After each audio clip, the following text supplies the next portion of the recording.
Muchas gracias, Héctor Toti Flores, diputado nacional de Coalición Cívica ARI, por recibirnos acá en Gregorio de la Ferrer, concretamente en la cooperativa La Juanita, que ya me vas a llevar a recorrer un poquito. Y bueno, la primera pregunta que te quería hacer es, ¿cuándo empezó a arruinarse el conurbano y cuánto agravó esto la pandemia? Bueno, yo creo que el conurbano fue un invento, digamos, ¿no?, de parar la migración que venía del interior hace varias décadas. Pero era distinto, yo siempre cuento, las villas inclusive eran distintas.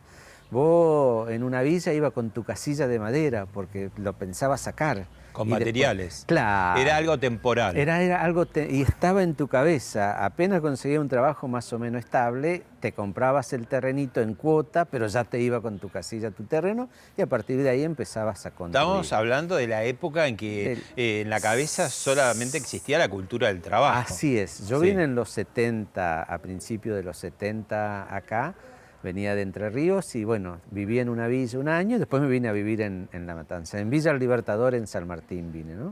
Y en la década de los 90, por ejemplo, era muy particular porque había en estos lugares, La Matanza tiene muchos lugares que se inundan.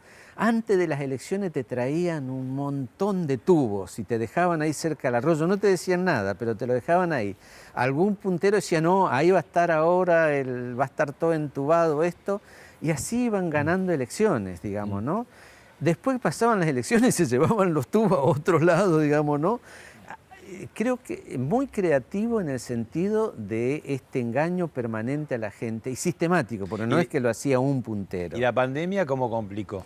Bueno, yo creo que con el kirchnerismo se agravó todo, digamos, ¿no? Ya con el kirchnerismo el tema de la degradación y una cosa que entró en el conurbano muy fuerte es la droga, digamos, ¿no? Eso fue degradando mucho las relaciones. Y con la pandemia a mí me parece que puso de manera brutal lo que estábamos pasando hace muchos años. Cuando vos ves la Villa Azul, lo que apareció por televisión, y el presidente dice hay dos Argentinas, no, esa es la Argentina de hace muchas décadas. Lo que pasa es que se vio en televisión obscenamente lo que estaba pasando y eso me parece que visibilizó. Y este cuco que también se agita mucho de vamos a Venezuela, Venezuela está acá. Y yo creo que sí, yo no conozco Venezuela, lo que está pasando hoy, pero es evidente, Venezuela, creo que el tema de las necesidades de la gente está presente y quiere decir que estamos, podría decir en cuanto a la profundidad, estamos en el comienzo y en el final. Yo creo que estamos en el comienzo, pero ya estamos.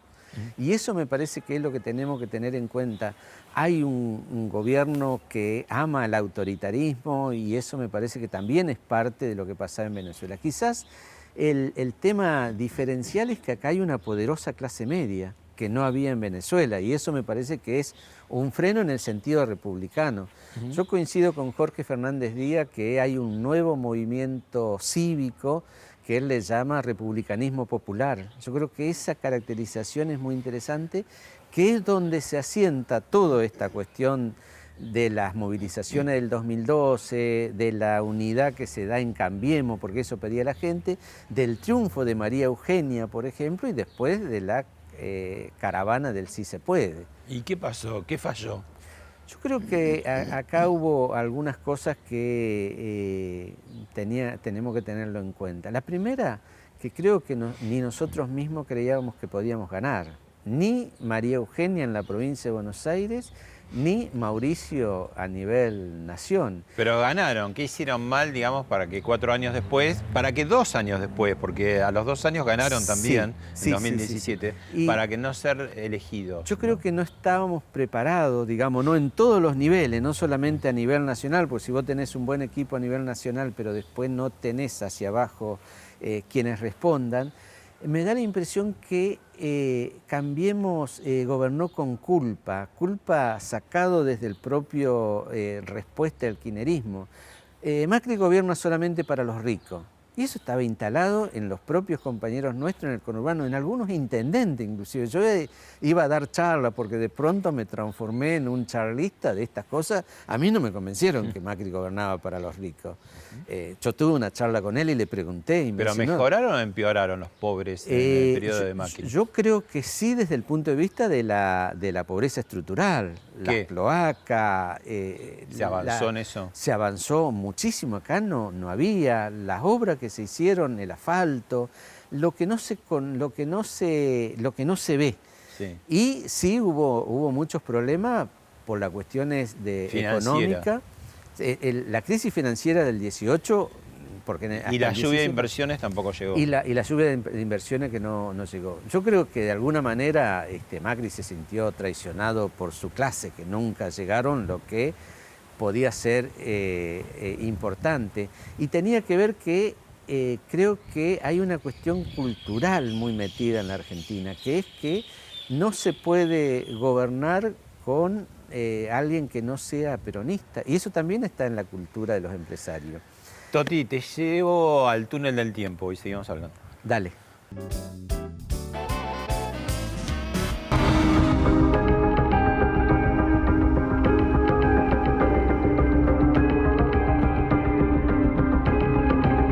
Consejo Federal Argentina contra el Hambre, así se va a llamar este plan que van a llevar adelante y que hoy encabezó la primera reunión el presidente electo Alberto Fernández en sus oficinas de Puerto Madero. Allí hubo mucha presencia, Estela de Carlotto, en representación de los organismos de derechos humanos, organizaciones sociales, ciudadanos y también empresarios, como el caso de Marcelo Tinelli, quien ya viene hace unos días diciendo que va a sumarse al puesto que sea necesario en el gobierno que comenzará a partir del 10 de diciembre con Alberto Fernández a la cabeza. Bueno, hay una larga parábola, ¿no? 2001, los saqueos y la mesa del hambre, que fue un rato antes de que asumir y después no sé qué pasó con el hambre. Contanos vos.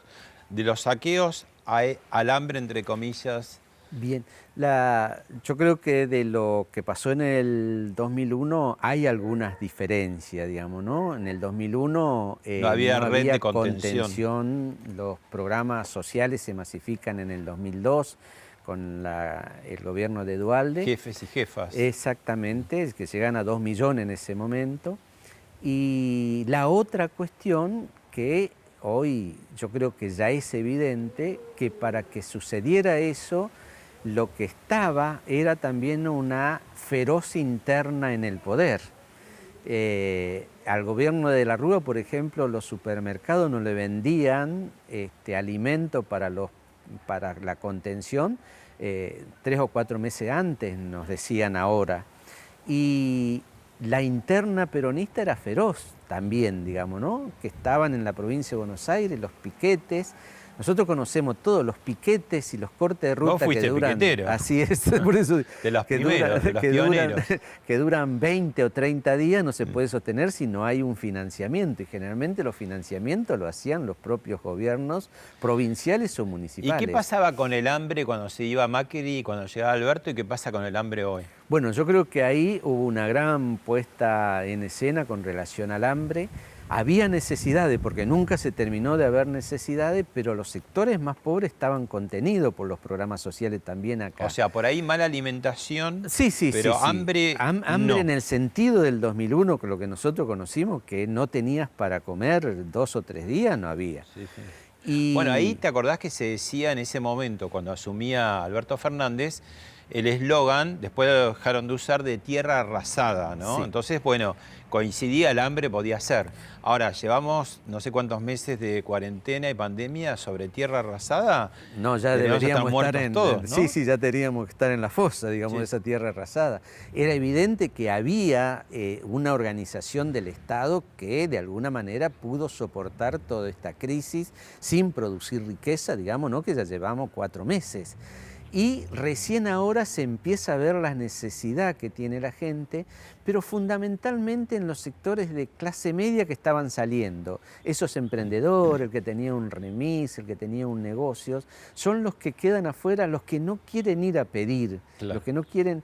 que están acostumbrados a servirse por sí mismos. En eso se nota, y yo lo veo acá en los que nunca tuvieron un plan, los que no vieron a sus padres o a sus abuelos recibir un plan y que tuvieron la cultura del trabajo y que ahora les da vergüenza tener que ir a pedir. Sí, ¿no? sí, yo hay veces veo cuando en la cola de las ollas populares, hay dos cosas que son distintas. Una cosa es el comedor tradicional, que eso ha incrementado por 3 o 4 veces, y aparecen las ollas populares, que son más espontáneas, que reparten cuando hay comida, cuando hay alimento y hay veces no hay.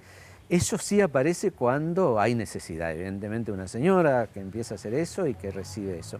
Ahí, por ejemplo, cuando van estos sectores van con mucha vergüenza y con mucha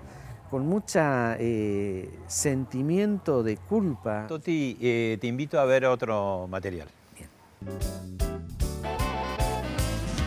Me siento muy privilegiado de poder ser uno de los pocos argentinos que puedo hacerle preguntas. Ay, pero ahora voy a contestar. Yo sobre eso. quería preguntarle, después de ver los poco transparentes índices de inflación, de delincuencia y de pobreza, ¿no le parece que sería un momento de empezar a hacer una autocrítica y empezar a aceptar un poco distintas opiniones? A ver, primero te voy a contestar, porque no se lo contesté a tu anterior compañerito, sobre el tema de que soy uno de los pocos privilegiados que no puedo hablar. Chicos, estamos en Harvard. Estamos en Harvard, por favor. Esas cosas son para La Matanza, pero no para Harvard.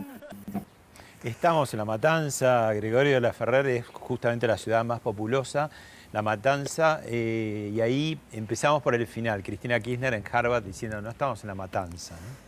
La verdad que ahora me río, ¿no? Porque podíamos decir muchas cosas de lo que significa para quienes tienen el poder y fundamentalmente para Cristina la utilización de la gente. Porque acá en La Matanza debería decir ella que tendría que ser privilegiados los habitantes de La Matanza porque es donde más lo votan. Y sin embargo... La diferencia, ese 41-48 se dio precisamente acá en La Matanza, Sí, sí, ¿no? sí, en La Matanza, y eso es una cosa que en la cabeza de los matanceros nuestros que no estamos de acuerdo con esta forma de hacer política, lo tenemos muy presente.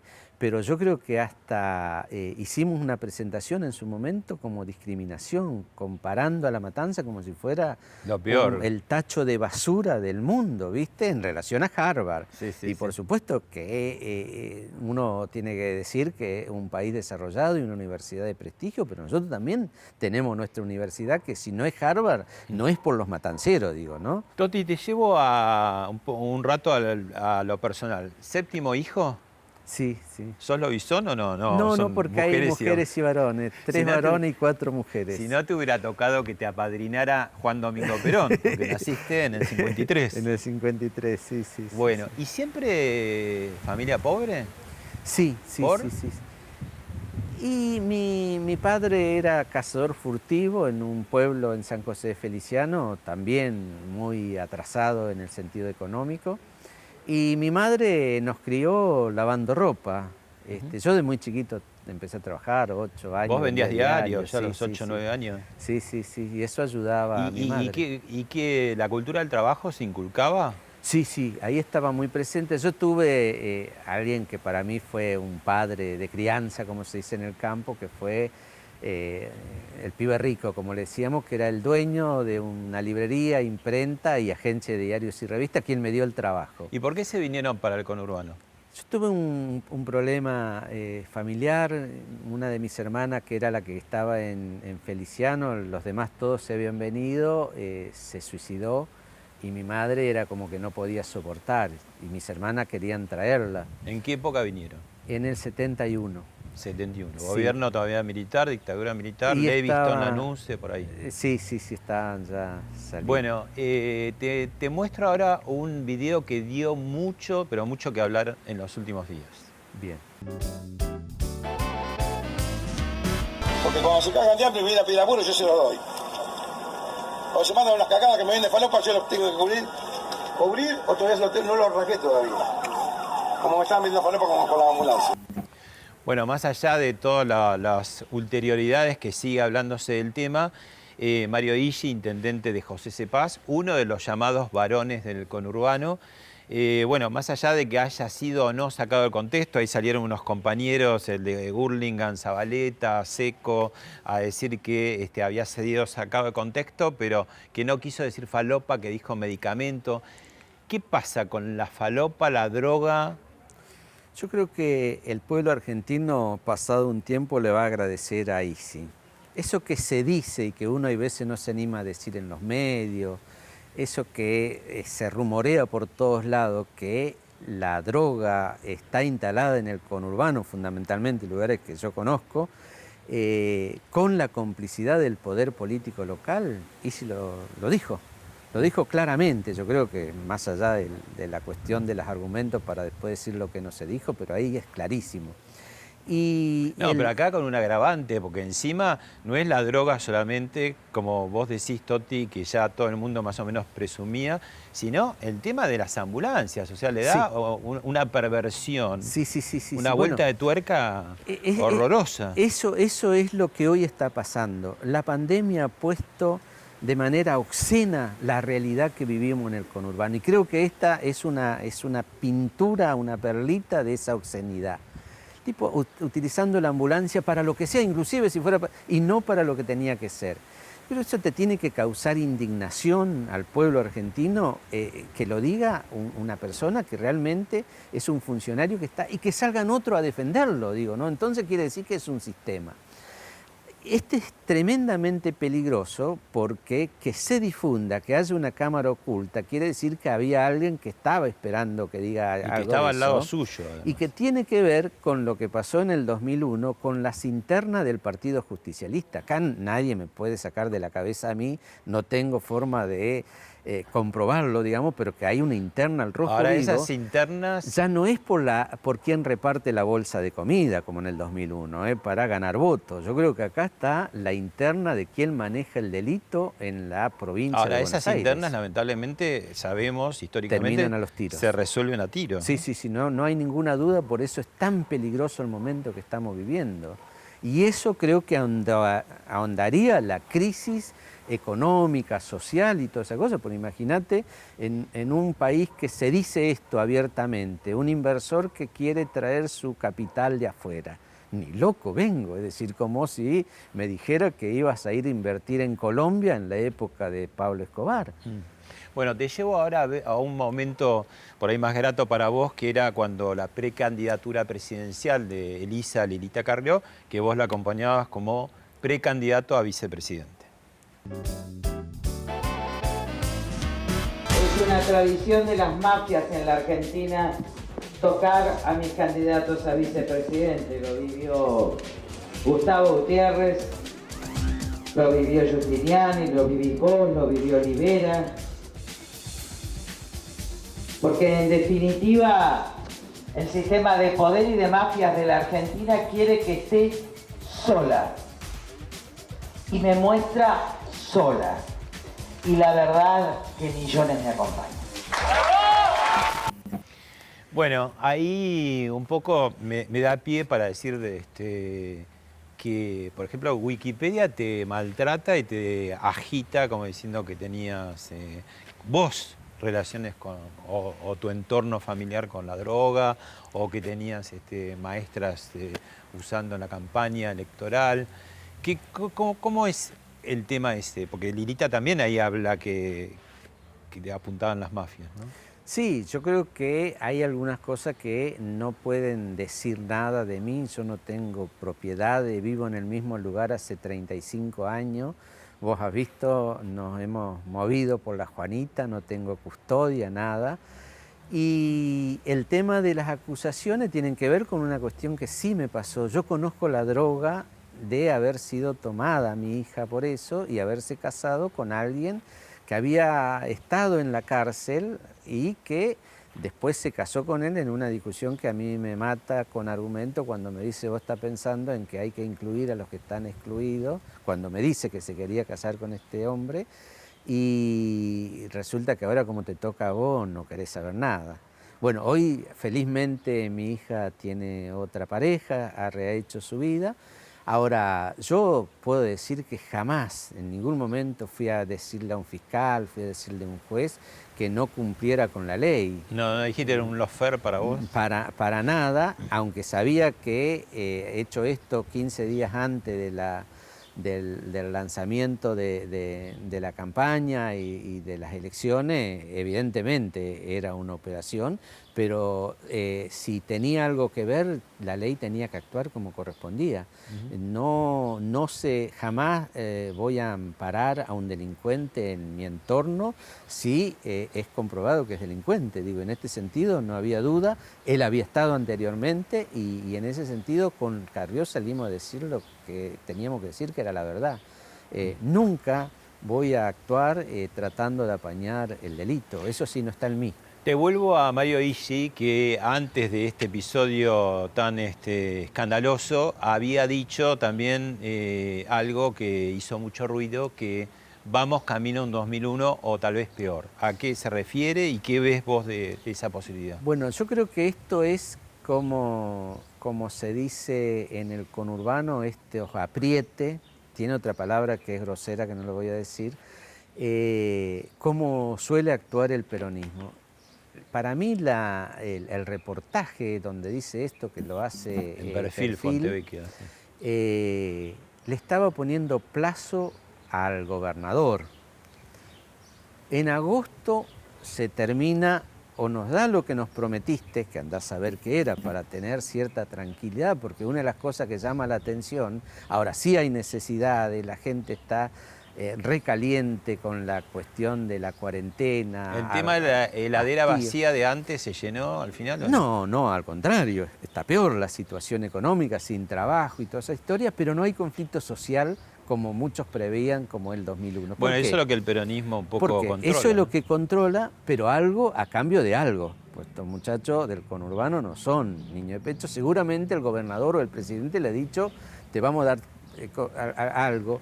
Y uno de los temas que ahí, hilando un poco fino, tiene que ver con el tema de seguridad. 10.000 millones de pesos, dice que para la provincia de Buenos Aires le iban a dar. ¿Y a quién reparte? Porque el tema de la pelea es quién reparte. Las relaciones entre los varones del conurbano y el gobernador son tensas, ¿no? Sí, yo creo que sí. ¿Y cómo ves el tema de los refuerzos federales que se dieron primero con los partidos propios, ¿no? Tuvo que pedir mucho Juntos por el Cambio, Cambiemos, para que manden algunos refuerzos federales. ¿Y por qué hace falta los refuerzos federales? Después de un primer tiempo la cuarentena más o menos tranquilo a nivel de seguridad, ahora explotó el tema, ¿no? Sí, mira, lo primero que tenemos que decir es que los refuerzos federales son absolutamente necesarios en un conurbano caliente, donde precisamente muchas cosas de la inseguridad son las zonas liberadas por las policías distritales y provinciales que tienen connivencia con el delito. Entonces, esos son absolutamente necesarios y tiene que haber una reivindicación en ese sentido. El otro aspecto, a mí me parece que es muy importante también, es esta cuestión de que en el conurbano esa connivencia lleva a las zonas liberadas y el aumento del delito. Ahora, Bernie ha salido a decir que iba a aumentar, o la de la penitenciaría, la responsable Garrigós, del servicio penitenciario, que iba a aumentar el delito por la pobreza. Yo te puedo asegurar que ser pobre, estar pobre, no es ser delincuente. Es una mirada un poco elitista, ¿no? Yo creo que porque sí, absolutamente discriminatorio. Y eso no significa que vos te haces ladrón porque necesitas. Y creo que en ese sentido es también un poco la mirada de Cristina con relación a la matanza. El uso de los pobres está presente también en eso. Ya que la nombrás, tenemos otro video de Cristina Fernández, justamente cuando asumió Fernanda Espinosa la intendencia. Viven en ella 2.400.000 compatriotas. Y recién le preguntaba a Verónica, ¿cuál es tu presupuesto? ¿Cuál ha sido el presupuesto de la matanza en este año 2019? Y Verónica me cuenta que el presupuesto de la matanza ha sido de 10.000 millones de pesos para 325 kilómetros cuadrados, 2.400.000 habitantes y cuántas necesidades. Ahí un poquito Cristina estaba tocando la puerta a Rodríguez Larreta. ¿Te acordás que antes de la cuarentena y esta amistad, este trabajo en conjunto de las tres administraciones, nacional, capital y provincia, en realidad se estaba tratando de sacar algún punto de la coparticipación a Buenos Aires, ¿no? La capital? Sí, yo creo que ellos siempre han trabajado en la diferenciación de sectores sociales con una idea de que había que nivelar sacándole a los que tenía, en vez de tener el proyecto de crear riqueza de los que no tienen para poder lograr una equidad en la cuestión de los sectores sociales que habitamos en la Argentina. Y prácticamente en estos lugares han logrado instalar culturalmente que aquel que tiene algo es porque es mal habido, y yo creo que habla de ellos mismos, pero esta gente que construyó con trabajo también entran en la volteada.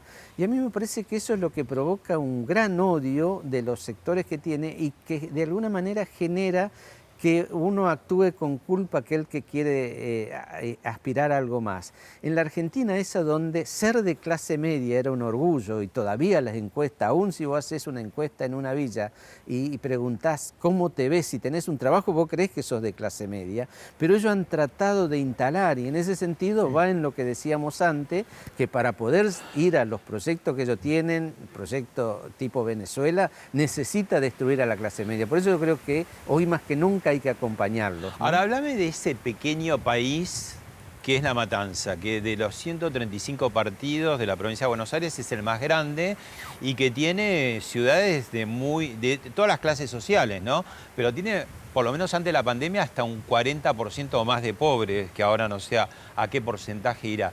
Y que está ininterrumpidamente gobernada desde el 83 para acá por el Partido Justicialista. Sí, sí. Bueno, esa es la contradicción cuando se quiere comparar con la ciudad de Buenos Aires. La verdad que La Matanza no pueden decir que alguien le puso palo en la rueda para hacer lo que tenían que hacer. La Matanza hace algunos años tuvo el oficialismo el apoyo de 24 concejales de 24, es decir, la mayoría absoluta, todos eran del partido que gobernaba. Y lo que ha crecido ha sido la pobreza. En los años del 2004 al 2007, cuando el país crecía a tasa china con el precio de la soja y todas esas cosas, en La Matanza lo que más crecieron fueron los asentamientos, y los asentamientos se daban en la expansión de los que ya estaban, pero estamos también hablando de creciendo. más de 100 villas, ¿no? 130 y pico, sí, 118 villas. Bien. 118 villas. El historiador e investigador Jorge Osona hace un comentario y te deja una pregunta, picando. Confieso que tengo una deuda con Toti. Él hace unos años me invitó a visitar la cooperativa La Juanita a través de una amiga en común. Bueno, y prometo honrarlo ni bien termine la pandemia. Toti, que yo creo que es uno de los grandes y escasos valores cívicos de esta Argentina actual. Uno de esos héroes silenciosos, ¿no? Que todos los días hacen patria en barrios, en lugares carenciados. En un país que no sabe bien qué hacer con su pobreza. Toti sí supo. Y lo supo en un momento crucial, como fueron los años 2001-2002, a través de su emprendimiento Modelo. La pregunta sería la siguiente. ¿Cómo pensás, Toti, que progresivamente se puede ir reintegrando esta sociedad y saliendo de este enredo de planes, programas, muchos de ellos superpuestos, muchos de ellos venales, ¿no? E ir recuperando progresivamente esa sociedad que vos y yo conocimos hace algunas décadas atrás, donde había un lugar para todos? Bueno, un fuerte abrazo. ¿Cómo se hace, Toti? Sí, primero que Jorge Osona diga eso de uno te pega. Yo creo que tiene que ver... Además es un experto en conurbanólogo. Él y Rodrigo Sarazaga creo que son los que más conocen el conurbano, ¿no? Yo creo que se sale cambiando el paradigma que te tratan de instalar, que se sale desde el conflicto. Es decir, siempre el conurbano es conflicto y así estamos y nos vamos hundiendo más. Yo creo que hay que cambiar eso y creo que tiene que ver con la salida, tiene que estar presente en nosotros que para salir es necesario la integración. La integración social en principio, no tener miedo de relacionarte con la gente que ha hecho de este país grande y que hoy tiene riqueza. Todo lo contrario, son ellos los que le tenemos que pedir que nos den una mano para generar trabajo y seguir construyendo riqueza. Es decir, lo que no se puede es creer que se va a salir sin esfuerzo. Yo creo que eso es después de la pandemia me parece que es muy importante que está la posibilidad de este cambio de paradigma. Y la riqueza ya no viene solamente del trabajo manual, de pico y pala. Yo creo que también instalar que acá hay gente que es capaz de hacer teletrabajo, que es capaz de instalarse en la economía del conocimiento, que hay capacidades, que hay que descubrirlo y llevarlo adelante como ese gran proyecto que nos abrió la cabeza Juan Campanella con los oficios digitales. En Los Janitas nosotros probamos de que de la nada, de haber perdido todo, cuando perdés el trabajo se puede salir. Ahora, salimos con otros, no nosotros solos.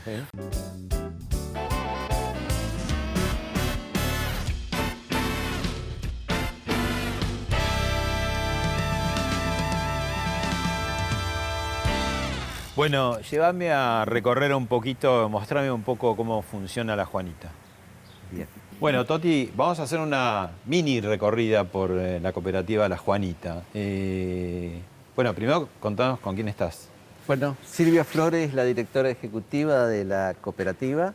Hace ya más de 10 años que está ella. Cuando yo me voy a la política, como se dice en el barrio, siempre me dijeron, bueno, ¿qué va a pasar acá? No pasó nada, anduvo mejor, así que la cooperativa creció y bueno, ella está a cargo. Jóvenes más que nada, directivos.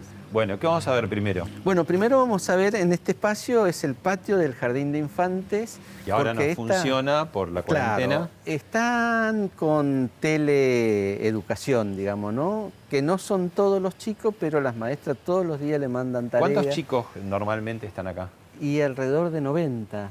Hay tres turnos, 3 aulas de distintos años. Y bueno, este jardín de infantes surgió en el 2004.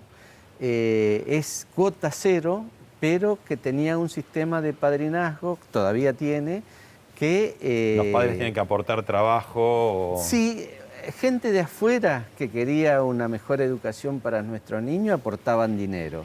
Y los padres tienen que venir una vez a la semana a una reunión que le llamamos de comunidad educativa y también cada 4 o 5 semanas tienen que estar en el aula dando la merienda y todo eso.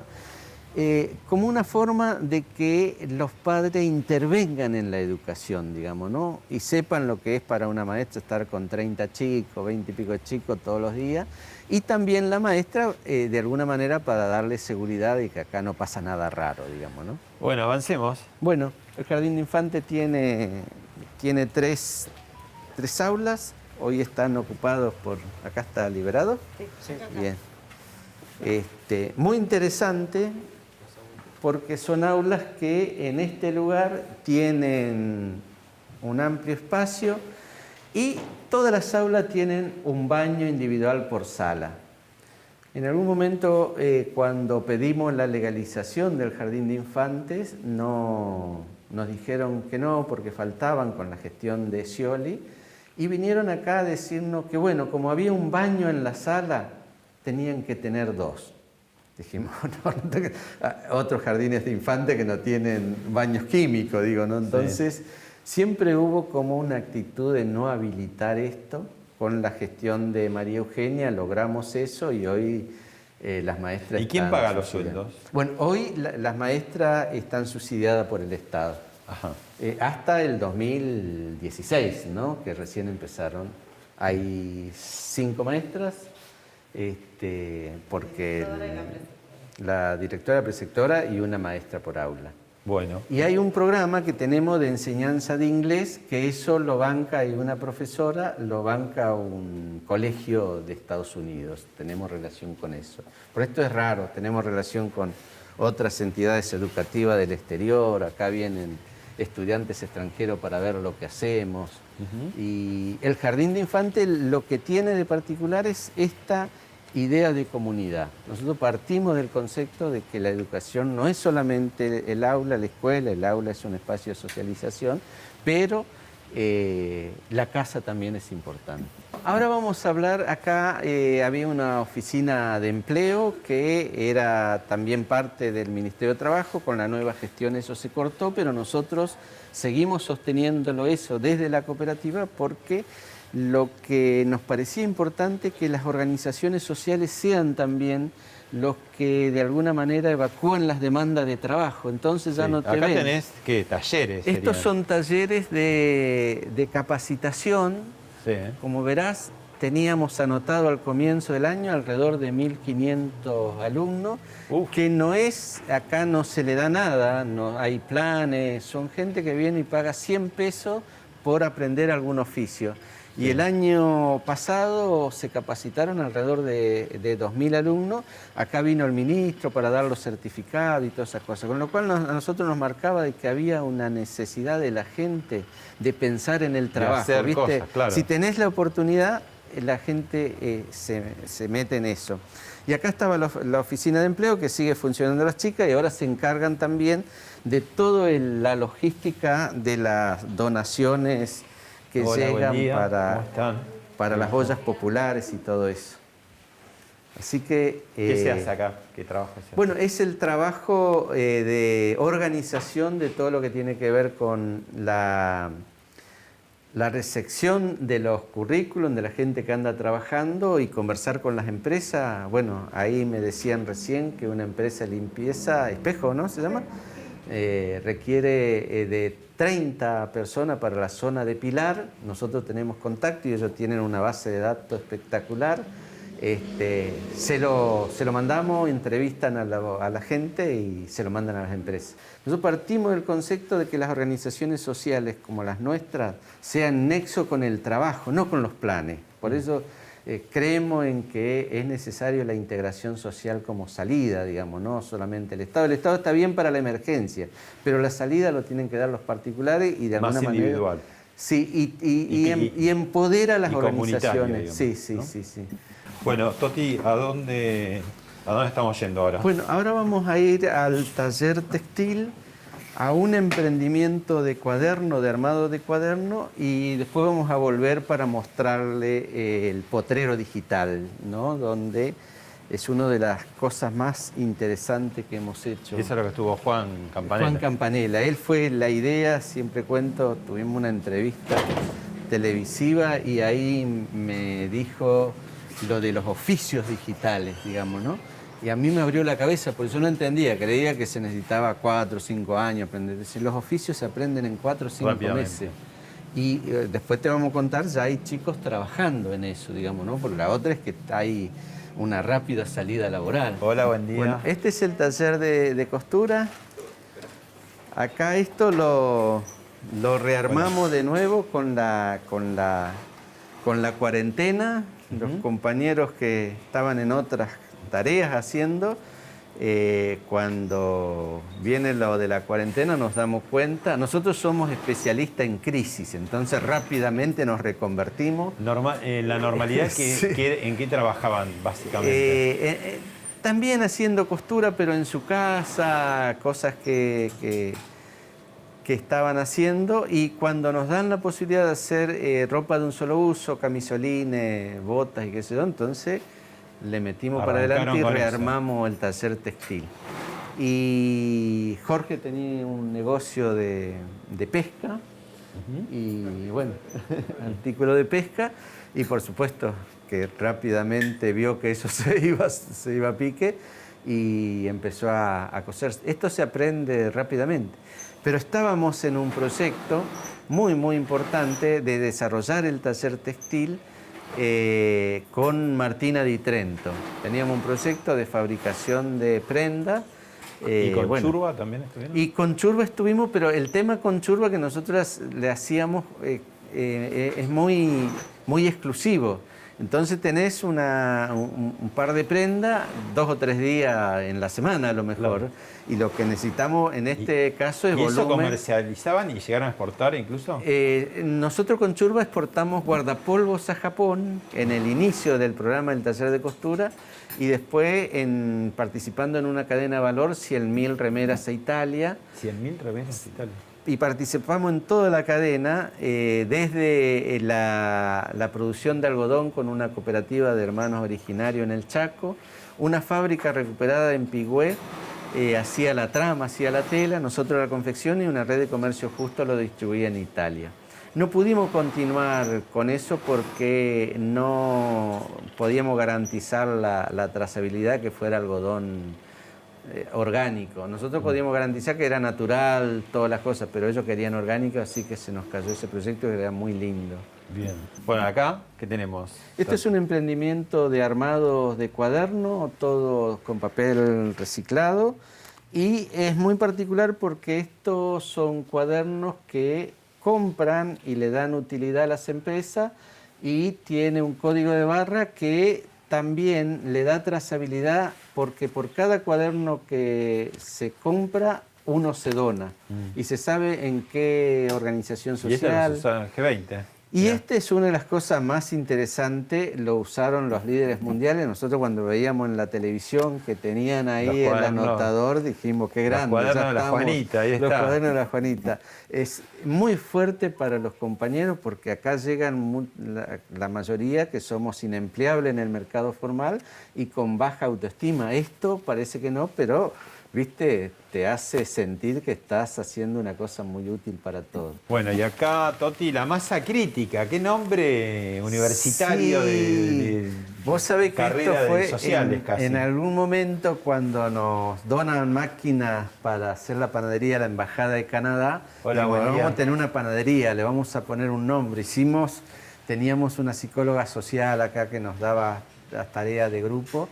Y hicimos una lluvia de ideas a ver cuál era. Y nosotros teníamos un problema porque éramos chicos como organización. Entonces, cada proyecto que decíamos de hacer, nos decían, pero ustedes cuántos son, y 20. Pero no tienen la masa crítica para operativizarlo. Ya sentíamos eso como un impedimento. Entonces, ahí a alguien se le ocurrió, ¿viste? Ahora tenemos la masa crítica. Y bueno, ¿y la particularidad cuál es? Bueno, esto es una panadería que los fines de año tenemos un producto que es el pan dulce, ahí lo tenés, ahí que atrás. Es un producto con la receta de Maru Botana que viene. Este año vendimos 40.000 kilos con valor agregado, el packaging, qué sé yo, aprendimos todos. Y esto nos permite subsidiar el kilo de pan. Hoy lo están vendiendo a 40 pesos el kilo, hasta 200 kilos que se fabrica, que es lo que nos puede... lo que podemos mantener. Y esto los vecinos vienen temprano y se acaba el pan. Y se acaba el pan rápido. Así es. Sí. Ya no hay más. Generalmente todos los días pasa eso. Pero bueno, lo que mostramos es que en este lugar hicimos 40.000 kilos de pan dulce, que cuando se quiere se pueden hacer estas cosas, porque cualquiera diría que no tenemos las instalaciones como para hacer. Claro. Sin embargo, ¿Y cuánta gente trabaja acá? Ahora trabajan 3 todos los días, pero en la campaña de Pan Dulce trabajan todos, porque es el aguinaldo, digamos, ¿no? Con eso se saca para el aguinaldo. Nosotros, los cooperativistas, son monotributistas, por lo tanto no hay una acumulación para aguinaldo, pero sí con el Pan Dulce podemos hacer eso. Muy bien. Acá está la masa crítica, acá está propiamente la masa crítica. ¿Qué dice Marcelo? Hola, ¿qué tal? Acá está. Ahí se está haciendo para pan? ¿Será? Para pan, ¿no? Esto es para pan, ¿no? Sí. Para pan. Sí. Bien. Hoy lo fabrican y ya mañana lo cocinan. Claro. Así que tiene... ¿Y acá qué son? ¿Como facturas? ¿Como medialunas? Esos son pancitos también. Ah, pancitos. Pancitos, sí, sí. Y ahí ahí amasan.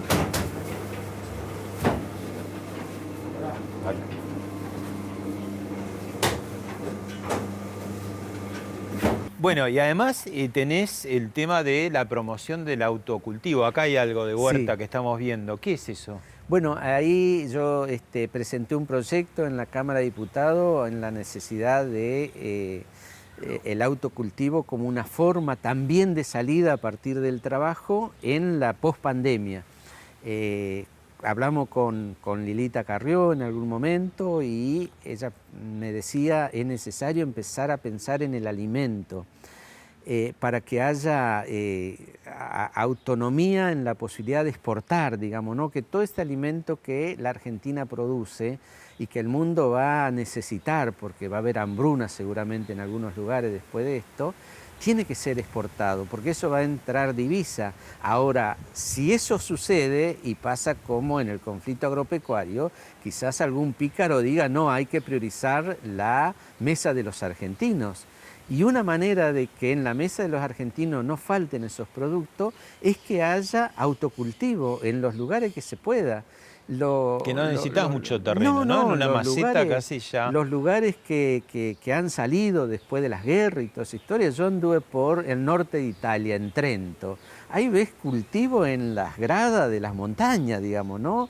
Y eso me parece que es lo que nosotros tenemos que reivindicar. Y tiene que ser no solamente para poder crear bienes, en este caso alimentos, sino también para que sea una cuestión cultural. Nosotros acá en La Juanita, los chicos estaban pensando en hacer un concurso. En el Día del Niño va a ser un Día del Niño escaso para los juguetes. Hay otras necesidades y nosotros sabemos que acá la gente tiene prioridades, que es la alimentación. Pero, ¿por qué no regalarle un plantín, me decían, a la gente de los comedores y toda esa historia, y generar en el niño que aprenda que ese plantín puede producir alimento y que vean el crecimiento? Las chicas del jardín de infantes nos decían, para también educar en la cuestión de la estructura de demora, y que el chico vaya viendo que eso tiene un tiempo, y hacer una especie de concurso donde el que primero tenga la planta ya desarrollada y tenga la posibilidad de cosechar, que nos diga, saca una foto, un video y se le entrega un premio. Acá ya tienen uno que es una computadora, pero seguramente vamos a conseguir otras cosas. Entonces el chico va a ganar su juguete con el esfuerzo, va a tener la posibilidad de ver que eso se demora. Y como remate de este concurso lo invitamos, y ya nos dijo que sí, Martiniano Molina, que vendría a cocinar a la casa del ganador o a la cooperativa. Después vemos cómo termina esta cuestión de la cuarentena, pero nos parece que puede ser también un cambio. Cuando hablamos de cambio de paradigma tenemos que encontrar también innovación en las relaciones que se establecen, y en este caso este concurso puede ser el inicio de una educación distinta. Bueno, vos lo nombraste hace un rato y también te dejó un mensaje y una pregunta. Mirá. Quería mandarle un enorme saludo a Toti Flores. Toti es una de las personas que más admiro y respeto en la Argentina, pero sobre todo que admiro. Es ciertamente la persona que más admiro de todo el colectivo de Cambiemos. Respeto muchísimo el trabajo que hace, su coherencia, el haz lo que digo y haz lo que hago que representa a Toti. Mi experiencia con él en La Juanita, con el Potrero Digital, fue excelente, con él, con Silvia, con Fabián, con todo el mundo de La Juanita, porque realmente es un lugar donde, como he dicho una vez, se rescata almas, y la verdad que es una obra maravillosa la que ha hecho Toti. Y me gustaría preguntarle cómo hace él en estos días en donde muchos de nosotros estamos peleando contra el desánimo, cómo hace él para seguir luchando, para seguir creyendo, para seguir tratando de lograr las cosas que durante tantos años hemos tratado y que se demoran. Bueno, nada más, muchas gracias. ¿Cómo se hace? Y bueno, yo creo que es en el mismo sentido de cómo hicimos La Juanita. La Juanita fue un proyecto hecho en el 2001. También queríamos hacer una cooperativa donde tuviera un jardín de infantes, una escuela primaria, secundaria, universidad, y proyectos productivos que lo sostuvieran. Una locura, si vos decís, cualquiera diría. Y sin embargo, sin planes. Vos decías en 2001 no querías planes. Así ¿Por es, qué? Porque creo que no se tenía que perder la cultura del trabajo. ahí inclusive todavía era una discusión teórica, bueno, los planes, ¿qué va a pasar? Hoy ya no hay ninguna discusión, digo, ¿no? El trabajo es lo que te permite a vos tener libertad para crear, porque había que ser creativo para decir esto. Y creo que en el país pasa lo mismo, y hoy, donde está instalado un enorme miedo al futuro, miedo por todos lados, miedo que va a pasar, el que tiene algo, miedo si no me lo van a sacar, miedo si no me van a expropiar, hasta el que tiene una casa, miedo si no me van a usurpar, miedo al futuro, miedo a lo que va a pasar con la política, la droga. Yo creo que lo único que se combate al miedo no es el coraje individual. Lo que combate al miedo es los proyectos que vos tengas hacia adelante, los proyectos propositivos. Yo no tengo miedo a la noche porque pienso qué cosa vamos a hacer para cambiar este país. Y no tengo miedo a seguir estando acá y combatir y ponerme al frente para darle batalla a las mafias, porque creo que vamos a ser acompañados en ese proyecto de salida. Eso para mí es lo único que puede combatir a este miedo, y en ese proyecto de salida está una Argentina distinta, porque si lo hicimos nosotros, que estábamos desocupados en la lona, que no sabíamos nada, yo siempre cuento que el contador cuando tuvimos la cooperativa un día me dice, me están mandando las facturas que son truchas porque no sirven. Nosotros no sabíamos que el corralón nos daba esa factura que decía presupuesto y no era una factura, tuvimos que aprender todo, y tuvimos gente como Martín Churba, Maru Botana, Enrique Cristofani, Campanella, que nos fueron dando algunas cosas que nosotros aprendimos, y desde ahí construimos una Argentina distinta. Nosotros creemos que en el 2001 sacamos la conclusión de que había dos fenómenos que había dejado la crisis. Uno eran los excluidos sociales, todo el mundo hablaba de los excluidos sociales, antropólogos, sociólogos que venían acá. Ahora nosotros descubrimos que había otro sector de la sociedad que, para ponerle una categoría, le dijimos los excluidos morales, que eran aquellas personas que le iba bien en la vida, que eran artistas importantes, que eran empresarios importantes, pero que no querían ver a una Argentina donde hubiera gente pidiendo en los supermercados, saqueando supermercados, o pidiendo en la puerta de las municipalidades. A eso lo llamamos los excluidos morales. Y yo creo que esa relación entre los excluidos sociales y los excluidos morales, que son capaces de generar trabajo, esos son los llamados a cambiar la Argentina, a cambiar el paradigma. Para eso tienen que ser empoderadas las organizaciones sociales, por ejemplo, ¿no?